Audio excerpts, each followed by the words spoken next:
മുതലാളിയുടെ വീട്ടിൽ നിന്നിട്ട് പണിക്കാർ ജാനു വീട്ടിൽ ജോലി ചെയ്യുന്ന പണിക്കാർ ജാനു അല്ല, പൊതുവേ വേലക്കാരികൾക്കെല്ലാം ജാനു എന്നുള്ള പേരാണല്ലോ, അതുകൊണ്ട് അതിന് പറഞ്ഞത്. ജാനു ഇപ്പോൾ പണിയെല്ലാം കഴിഞ്ഞ് തിരിച്ച് സ്വന്തം കുടിയിലേക്ക് പോവുകയാണ്. അപ്പോൾ ഈ പറമ്പിലൂടെ മുതലാളിയുടെ പറമ്പിലൂടെ പോകുന്നത്. അപ്പോൾ മുതലാളി ഏക്കർ കണക്കിന് പറമ്പുണ്ട്, തെങ്ങും പറമ്പാണ്. തേങ്ങ പണിക്കാരെ വെച്ച് തേങ്ങ വെട്ടിച്ചുകൊണ്ടിരിക്കുകയാണ്. അപ്പോൾ ഓരോരുത്തർക്കും മുതലാളി ഇങ്ങനെ നിർദ്ദേശം കൊടുത്തുകൊണ്ടിരിക്കുന്നു.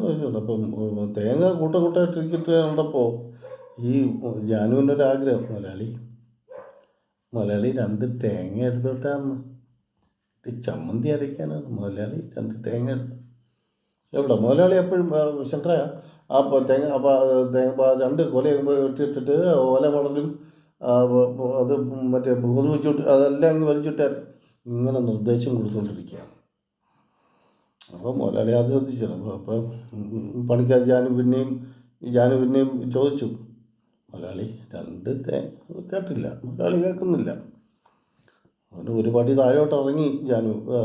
അവർക്ക് എന്തെങ്കിലും മുതലാളി 2 മടൽ ഓല എടുത്തോട്ടാന്ന് വീട്ടിൽ കുളിപ്പരയുടെ വാതിൽ ഒന്ന് വയ്ക്കാൻ 2 മടൽ ഓല എടുത്തോട്ടാന്ന്.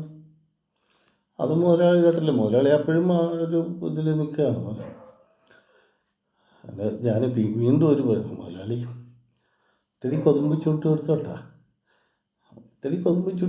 വീട്ടിൽ അടുപ്പ് കത്തിക്കാനാണ് മുതലാളി. ആ മുതലാളിയൊന്നും പറ്റിയല്ല. അപ്പോൾ ഞാനിങ്ങനെ ഒന്നും ശ്രദ്ധിക്കുന്നില്ല. അതുകൊണ്ട് അങ്ങനെ അതും കേട്ടില്ല മുതലാളി. ഞാൻ വെച്ചിട്ട് ഒരു സെക്കൻഡ് കൂടെ നിന്ന് ഞാൻ ചോദിച്ചു, മുതലാളി രാത്രി എൻ്റെ കുടിയിലേക്ക് വരുമോ? എന്താണ് രാത്രി എൻ്റെ കുടിയിലോട്ടൊന്ന് വരുമോന്ന്? ജാനു നീ എന്താ ചോദിച്ചേ?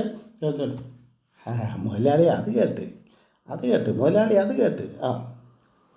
ജാനു കുഴപ്പം ഇത് കുറച്ച് വർഷങ്ങൾക്ക് മുമ്പ് നടന്നതാണെങ്കിലും ഇത് തന്നെയാണ് കുഴപ്പം. ഈ സംഭവം തന്നെയാണ് ഇപ്പോൾ വേലക്കാരൻ ജാനു, അന്നത്തെ ജാനു ഇത്രയും പ്രായമായിട്ട് വന്നിട്ട് 60 വർഷം മുമ്പ് അന്നത്തെ മുതലാളി എന്നെ പീഡിപ്പിച്ചിരുന്നു എന്ന് പറഞ്ഞ് കോടതിയിൽ പരാതി കൊടുത്തിരിക്കുന്നത്. ആ മുതലാളി 16 വർഷം മുമ്പ് ചത്തുപോയതൊന്നും ജാനു അറിഞ്ഞു കാണില്ല. ഇപ്പോഴും പരാതി ഇതാ കൊടുത്തിരിക്കുകയാണ്. അത് നിലവിൽ അതിന് എങ്ങനെയാവോ എന്നറിയില്ല.